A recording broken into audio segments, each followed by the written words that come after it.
Bueno, estamos en directo. Bienvenidos en Puentes. Gracias al profesor Memo Ángel por estar con nosotros. Profesor, primero de todo, ¿por qué este apellido Ángel escrito así? De hecho, el apellido es uno solo y tiene origen en el Mediterráneo, en la isla de Rodas. Pero con los cambios, por ejemplo, cuando se pasa un grupo, pasa a otro de habla francesa y de Ángel se vuelve Ángel. Entonces en algún pasaporte lo cambian y queda de esa manera, pero el apellido es el mismo en todas partes, que se Por los da. pocos, por los pocos que no conocen, Memo Ángel nació en Medellín, en Colombia, en 1954. No sé si se puede decir porque Sí, claro. y sobre todo es de origen, de ascendencia judía y hijo de inmigrantes argelinos. Entonces es muy interesante también la trayectoria de su familia, porque afuera de Argelia se piensa que Argelia sea un país únicamente musulmán y así no es. ¿Puede contarme algo, profesor, sobre Sí, su claro. llegada? Sí, ¿me escucha? Es un paso interesante porque de hecho el origen es en Salónica, pero de Salónica se pasa a Argelia, a la ciudad de Orán, y ahí hay dos generaciones completas. Ya cuando se atraviesa el mar, eh, habrían como cuatro historias por contar, que es muy bonito. El mundo de Salónica, que era la Jerusalén sefardita.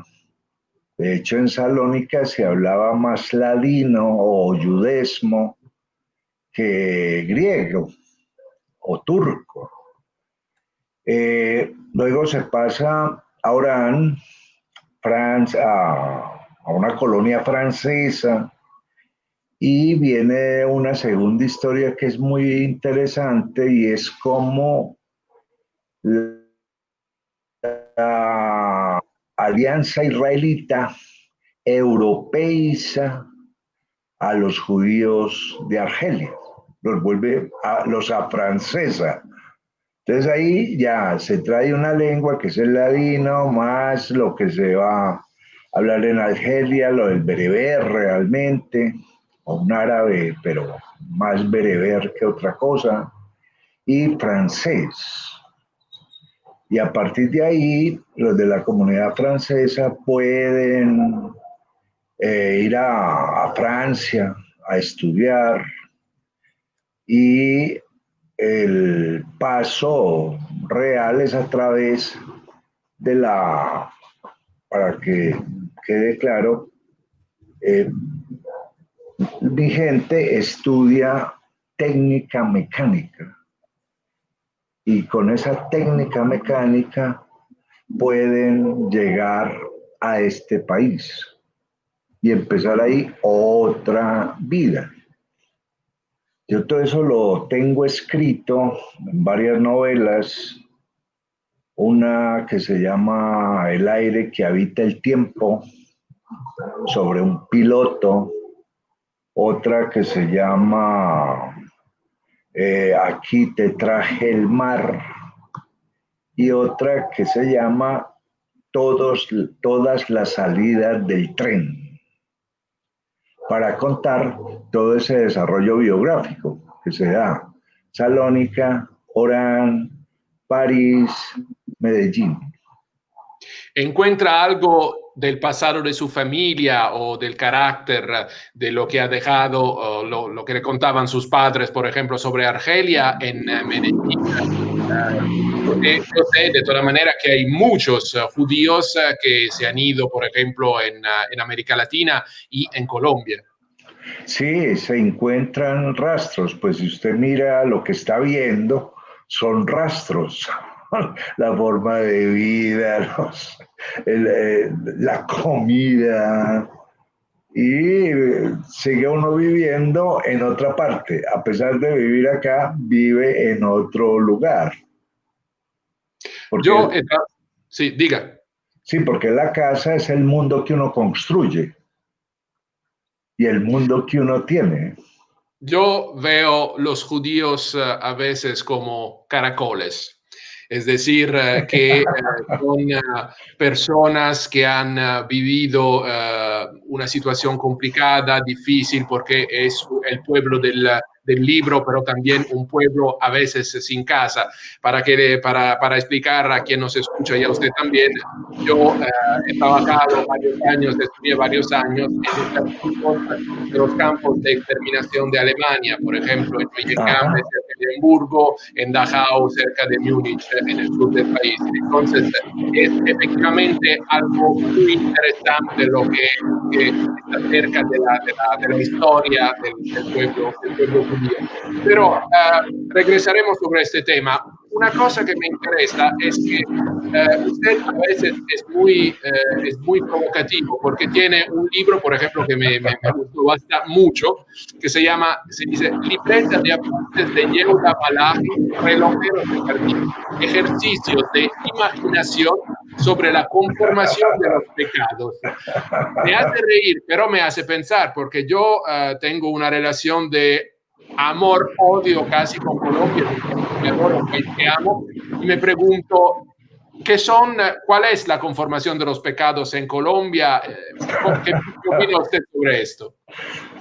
A ver, el pecado se ha definido como ir contra la naturaleza, pero también como no entender la naturaleza. O sea, el pecado puede ser por ignorancia. Y en estos países de tierras calientes, los pecados se van conformando lentamente a través de la mentira, a través de la imaginación, porque la gente imagina mucho, pero especialmente a través de la ignorancia. O sea, la ignorancia es lo que me lleva a creer que las cosas son de una manera como yo quiero que sean y no como son. Eso ahí se explica algo que decía Spinoza, el filósofo judío holandés, de que el deseo es una idea falsa, porque a través del deseo yo quiero que el mundo sea como yo quiero que sea y no como es. Entonces aquí, cuando hablamos de los pecados, es la no aceptación de donde estamos. Por ejemplo, en estas tierras muy poquita gente quiere ser de acá. Hay un chiste que dice, los que tienen dinero quieren ser norteamericanos, los que son intelectuales quieren ser franceses y los pobres quieren ser mexicanos, pero nadie quiere ser de acá. Por eso yo creo que entonces ahí es donde empieza la conformación de los pecados. Y además todo se resuelve bailando. O sea, si vamos a dónde va esto, pues si va a un baile va bien. Si no hay baile, pues no hay nada. Por eso hay tanto contaminado de COVID, porque van a los bailes. Allá. Es una forma de pensar muy mágica. García Márquez no se equivocó, es tremendamente mágica. Y eso configura los pecados que se quieran y se perdonan sin problema. Ahora no me acuerdo quién ha dicho que no solamente hay un realismo mágico, hay también un realismo trágico en Colombia. ¿Está de acuerdo usted con esta situación? Porque uno de los problemas de Colombia es exactamente no ser demasiado pobre. Es un país demasiado rico y eso atrae obviamente los intereses de los demás. Sí, eso es claro. Aquí hay una exaltación permanente de la tragedia.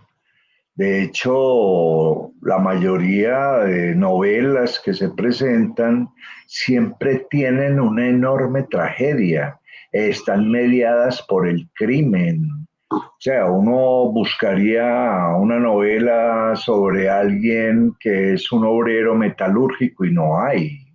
O alguien que conduce un tren, no hay.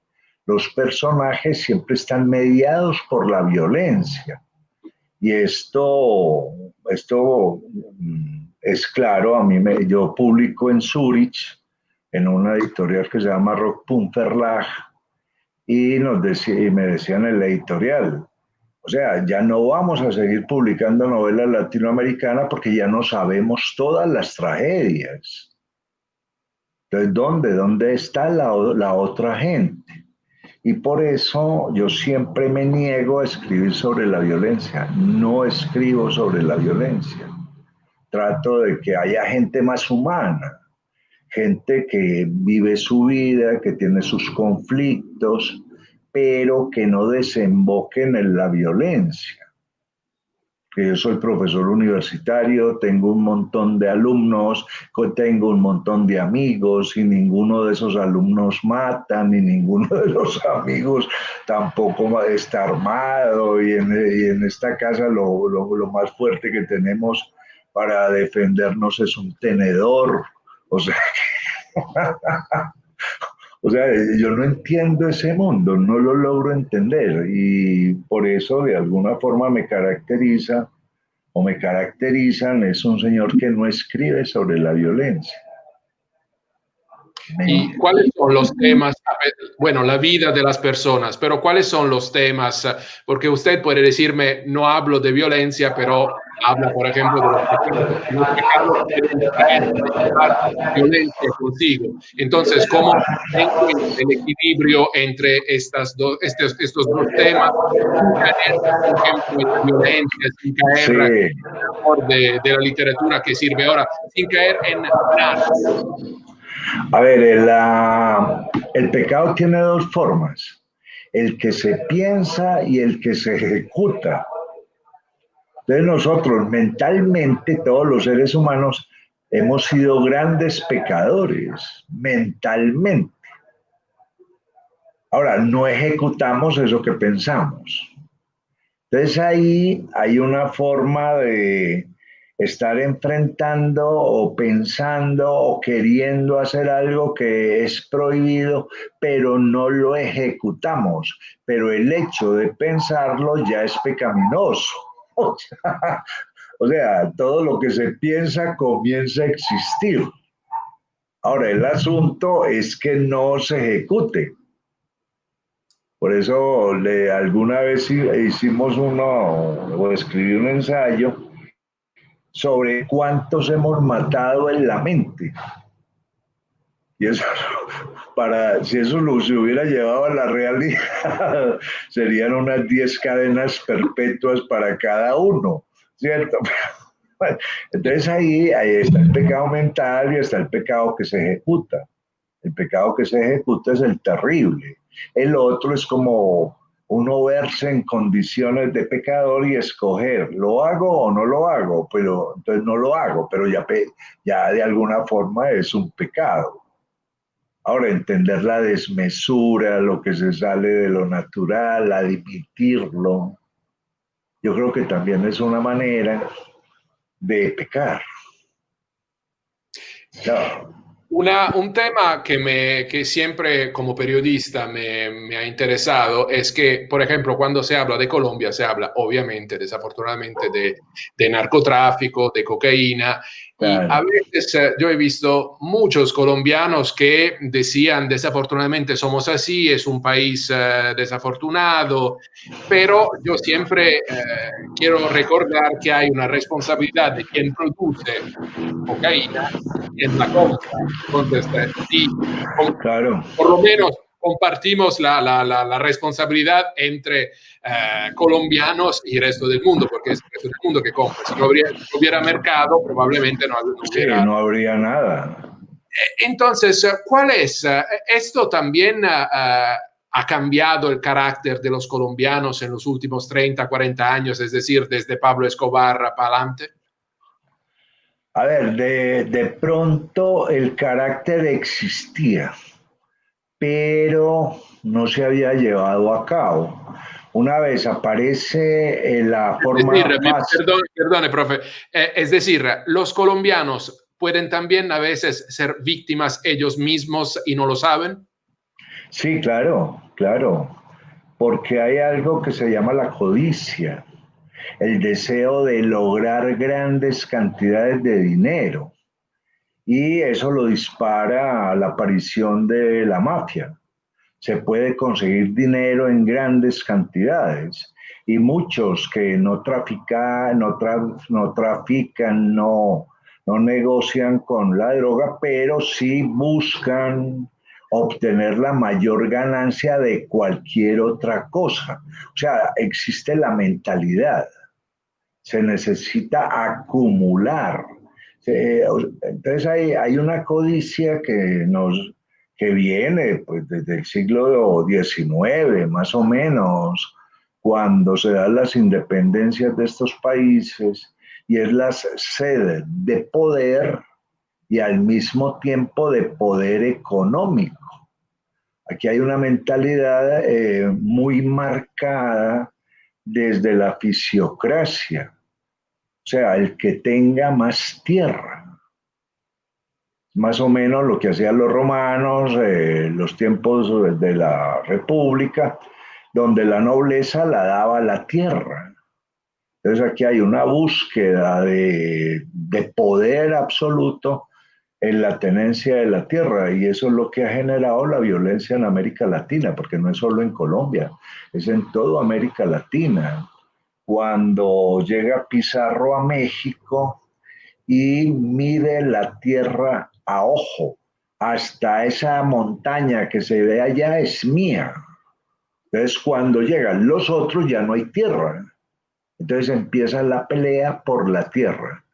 Y en esa pelea por la tierra va creciendo desmesuradamente la codicia.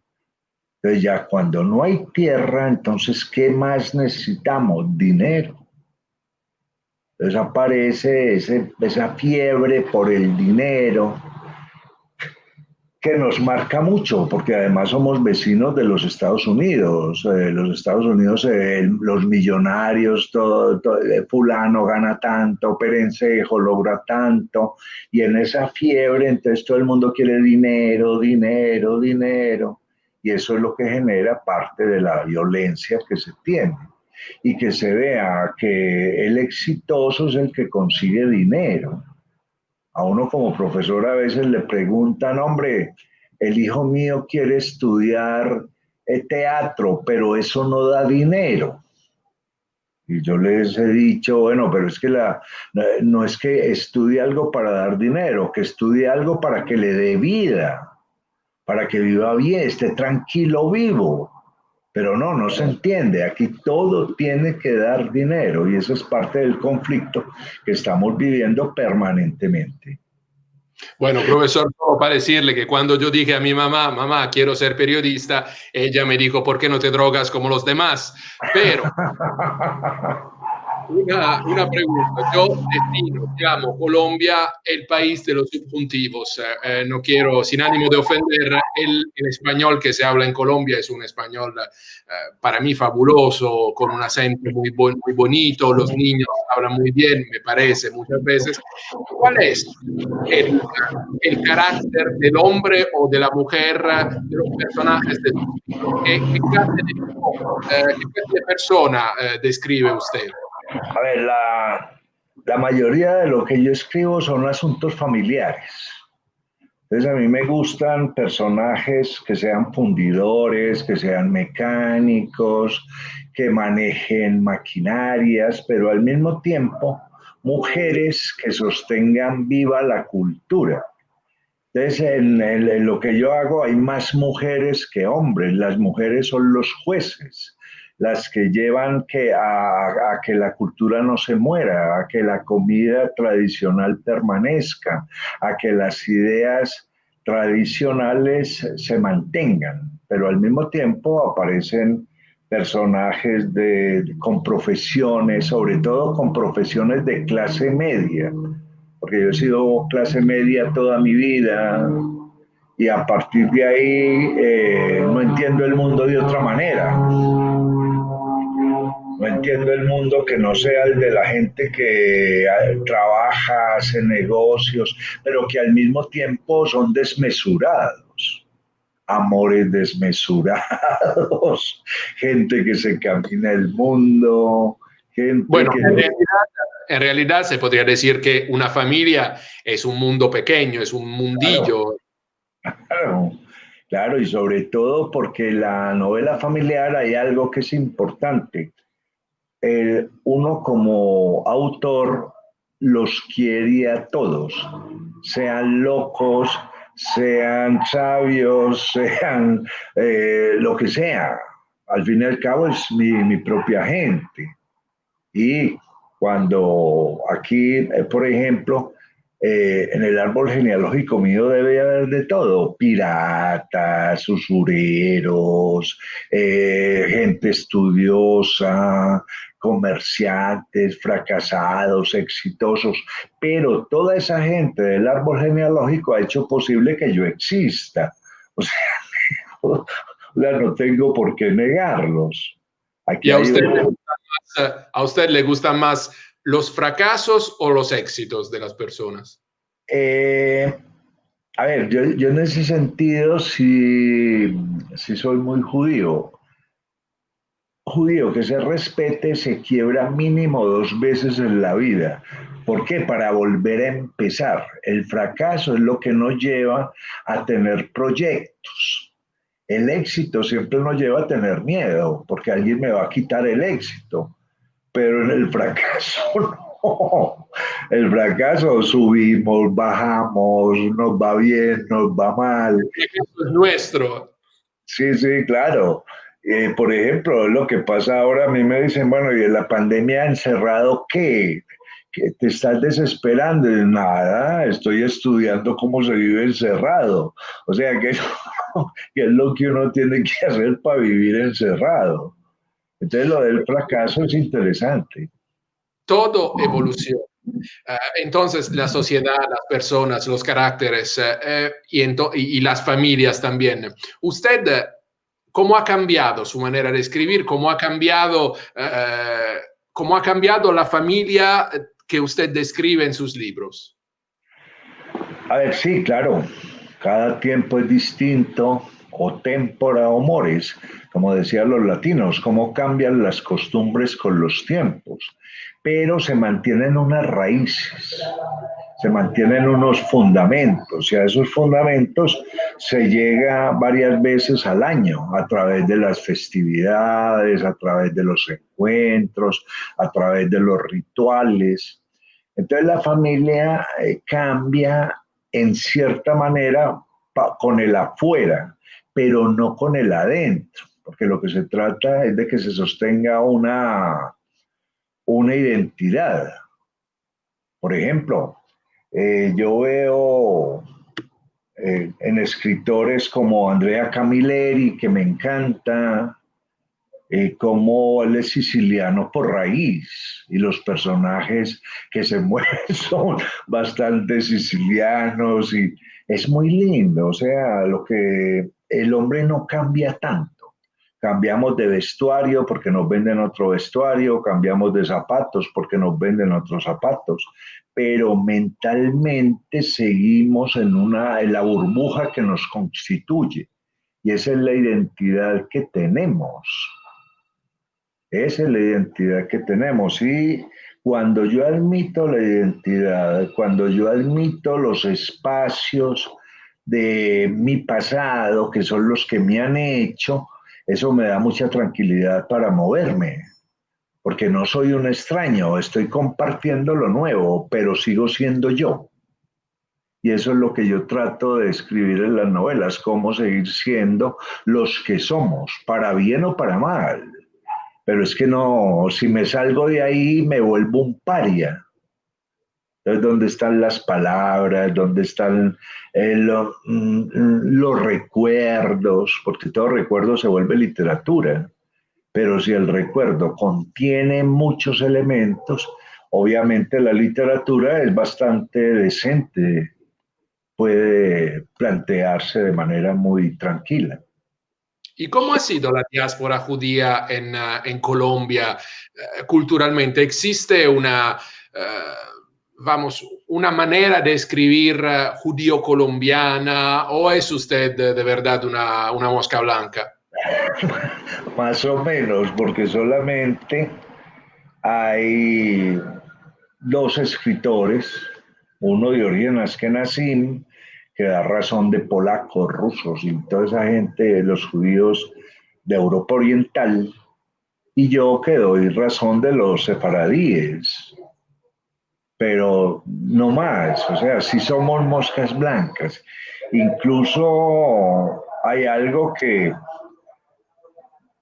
pasa en América Latina. Un escritor judío, por lo común, escribe para que no lo lean.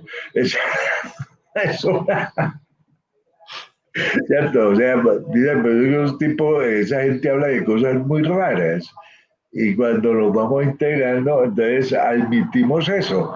Y de pronto eso es lo que hace que nos conozcan cada tanto, pero sí escribimos para vender poco, para una poca gente. Usted dio cursos también de comunicación social. ¿Qué le cuenta usted, por ejemplo, a sus estudiantes? ¿Qué le dice a los estudiantes que quieren escribir? ¿Qué tendrían que subrayar?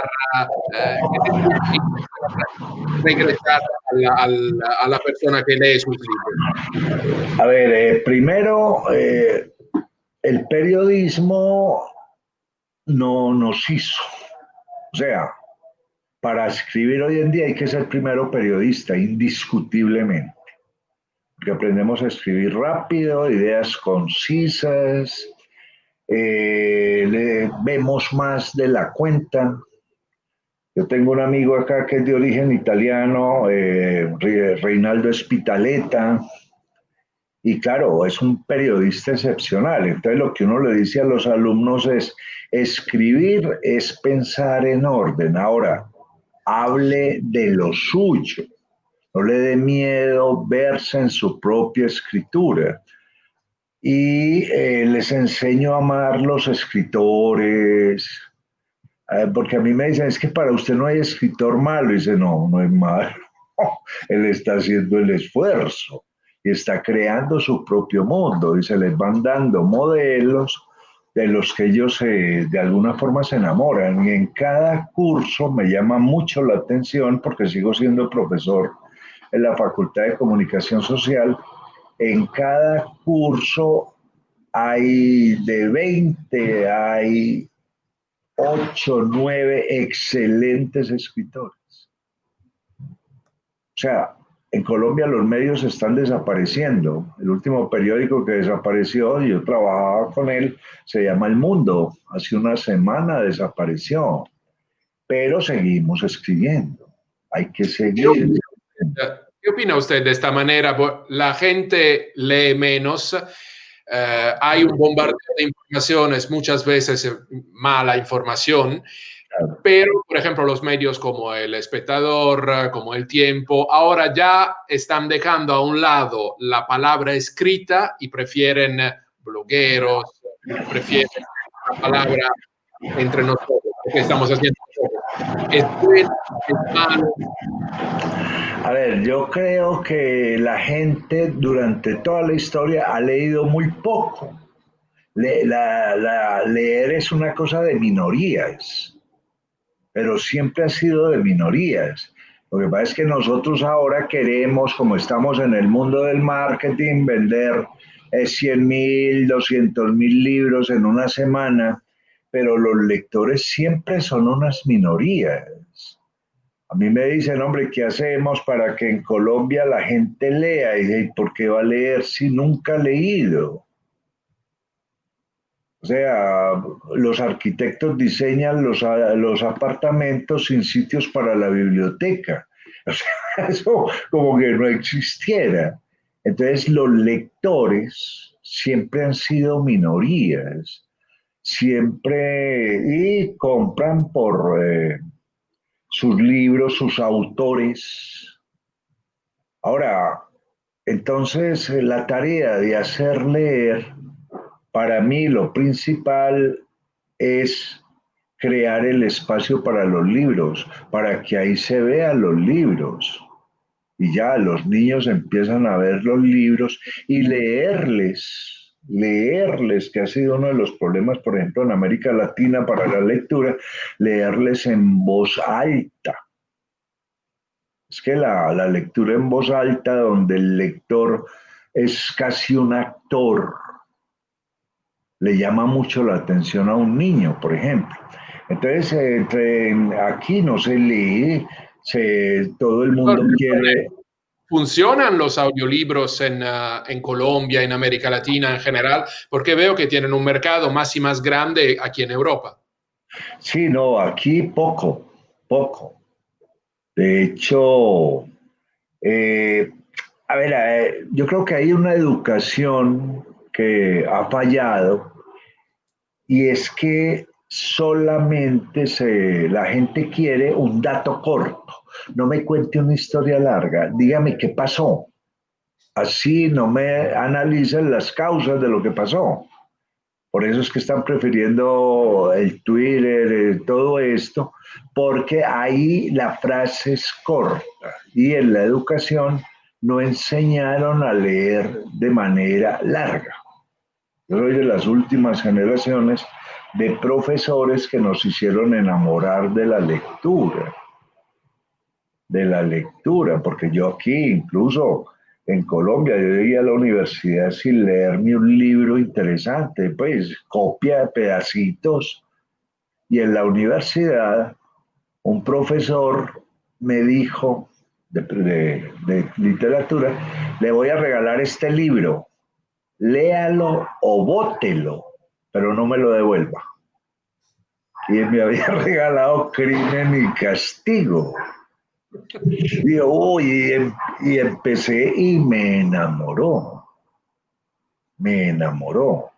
Y a partir de ahí me volví un excelente lector, pero fue una generación más o menos de los años 70, donde dimos con muy buenos escritores, muy buenos profesores, pero no se enseña a leer. Uno de los problemas que tiene Colombia, por ejemplo, con las pruebas PISA, es la comprensión de lectura. Leen pero no entienden. Y eso es algo muy común en los Estados Unidos también, es el analfabetismo funcional. O sea, la gente sí lee pero no entiende. Y cuando se encuentra una palabra que no entiende, tampoco la busca en el diccionario. Y cuando se encuentra con una palabra complicada, no es capaz de pronunciarla, no hace el esfuerzo de pronunciarla. Y eso sitúa el mundo de la cultura y de la literatura en un espacio muy pequeñito. Por lo que hablábamos ahora, aparte del mundo de los pecados, es mejor veo la carátula y me imagino ahí qué dice. Y ya que me lo imaginé, ¿para qué lo voy a leer? Profesor, pecado, sufrimiento, culpa, violencia, hay un elefante en la habitación. Lo que está pasando en Colombia en esos días. ¿Usted nunca tuvo de escribir algo sobre un personaje como Álvaro Uribe Vélez, por ejemplo, sobre un personaje que, a pesar de lo que opina una persona u otra, es un personaje? A ver, a mí la política que se mueve entre nosotros me gusta muy poco porque es emocional, es tremendamente emocional, o sea, no hay una educación política. Yo les decía, por ejemplo, en la Facultad de Ciencias Políticas de la universidad, aquí alguien estudia qué es el pensamiento conservador o el pensamiento liberal. Eso porque no se estudia. Se estudian autores, teorías, pero ¿cuál es? Entonces, hablar de uno o de otro es como meterse en un mundo de una fantasía que contiene muchos dragones, pero no estamos hablando de un sustrato político. O sea, ¿cómo piensan? Estamos hablando de los hechos, pero ¿cómo ven el mundo? Que a mí no, algo que me enseñaron. A ver, cuando un libro está bien escrito, no importa quién lo haya escrito, tiene mucha sabiduría. Entonces uno encuentra autores de derecha muy sabios y autores de izquierda muy sabios. Y en estas luchas políticas uno ve como que falta eso, falta la sabiduría. Dígame algo, pero no pelee más. Entonces siempre me dijeron en la casa, no se meta en las peleas. Entonces yo no me meto en las peleas.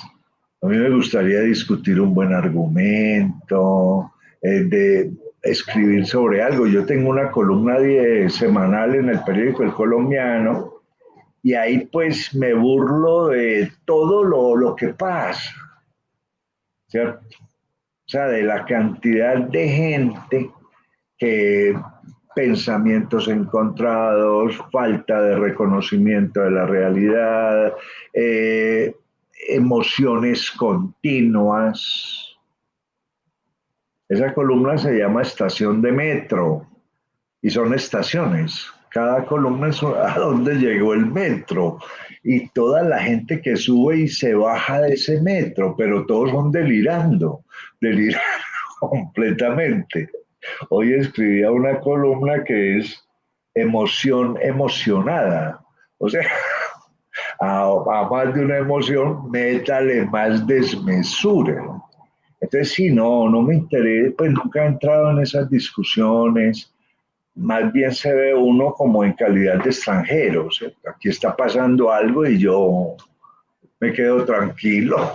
Pero a pesar de la política, ¿a usted nunca le gustó, por ejemplo, analizar la vida de algunos personajes? No necesariamente de Uribe, podría ser Petro, podría ser, porque yo veo, por ejemplo, y lo veo en Italia, lo veo en Francia, la polarización es el verdadero problema y las primeras Sí, víctimas son los jóvenes que no entienden, no están preparados y están reciben informaciones así caóticas sin tener la posibilidad de hacer verdaderamente una idea, de hacer una idea.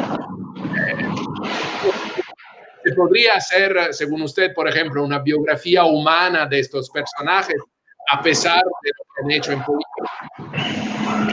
¿Sería a ver, interesante hacerlo?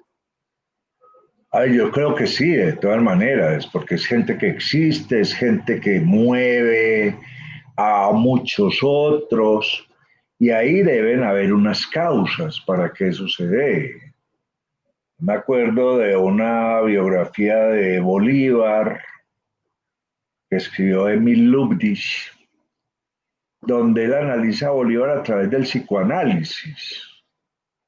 Y a ver, aquí, ¿qué puede haber? Y obviamente son reflejos de muchas personas, porque lo que pasa en el país lo ha producido el país. Aquí los gobernantes o la gente que se mueve en el mundo de la política emocional, porque es una política emocional, no cayeron en paracaídas, los produjo el mismo medio, los produjo la misma educación, o sea, son un producto colombiano, entonces analizarlos como productos colombianos o latinoamericanos, porque todos se parecen, sería muy interesante, sería muy interesante, pero como que no me apasiona. Leería lo que otros quieran escribir, y de hecho a veces leo artículos sesudos de análisis importantes sobre este asunto de lo que nos está pasando, pero a mí personalmente no. Me parece que hay unas desmesuras mucho más bonitas entre la gente que se mueve por el mundo, entre la gente que aprovecha espacios de vida para reconocerse a sí misma. Entonces, a usted no le interesaría, por ejemplo, analizar, y no estoy diciendo que sea Uribe, pero estoy diciendo, no le interesaría analizar la vida de unos grandes pecadores o los pecados cometidos por algunas personas. Usted no vive, no siente la fascinación del mal, podríamos decir. Sí, no, no la logro sentir, no me llama la atención, porque, a ver, hay una premisa muy importante dentro del judaísmo y es que lo más importante es la vida. La vida es lo que importa y la vida es como la sopa, sabe a lo que uno le eche. Si le echaste cosas buenas, la sopa sabe buena. Y me acuerdo precisamente de una señora polaca, judía polaca, que decía, a ver, ¿cuál es el secreto de la vida? Buena comida y buena cama. Si tú, si tú comes bien y nada te molesta, estás súper. Y si duermes y nada te molesta, estás bien. Hay que tratar de que la comida sea buena y de que la cama sea buena. Entonces por eso no me dejo seducir por el dolor, por el odio, por la tristeza. Incluso el rabino que hay ahora tiene una frase muy bonita cuando dice que es el rencor. El rencor es querer matar al otro tomándose uno mismo el veneno. Es una... Muchísimas gracias. Además, para explicar una de las muchas razones por la cual decidimos hablar con el profesor Memo Ángel, es porque el mundo judío es un mundo muy rico. Por ejemplo, en México, en el Talmud está escrito también, quien salva una vida salva el mundo entero. Claro, claro. Entonces la cosa es vivir, vivir bueno, ¿cierto? Hasta donde se pueda, pero tratar de que cada día sea nuevo y no dejarse seducir por lo que causa dolor. Las condiciones de la vida triste me enseñaron son la envidia, porque cada vez que yo envidio algo soy un miserable, porque lo mejor lo tiene otro y yo no tengo nada. Lo segundo, la codicia, porque el que codicia no está seguro de que mañana será capaz de sobrevivir. Entonces tiene que acumular ya. Entonces es una falta de confianza en uno mismo. Y el rencor, entonces usted quiere vivir mal, envidie, codicie y odie. Ya no valió la pena estar vivo. Bueno, aunque nosotros, por ejemplo, en Italia decimos perdona a tus enemigos, pero nunca olvídate de cómo te llaman. Ah, sí, bueno, pero ustedes los italianos lo resuelven todo con la comida, eso es maravilloso. Y la comida es vida, Sí. es vida. Yo aquí en esta casa a veces comemos distinto durante un mes entero. Y es eso. Y una pequeña pregunta. ¿Usted prepara también platos judíos en la casa? ¿Hay también esta tradición en la casa o no? Sí, pero la hace mi hermana, que es un genio. Ella no ve sino cosas de culinaria, tiene todas las recetas en la cabeza y a veces poetiza cocinando. Entonces aparece con unos platos extraños maravillosos. ¿Cierto? Memo Ángel, muchísimas gracias por esa entrevista. Bueno, Alberto, molte grazie. Arrivederci. Arrivederci. Ciao, ciao.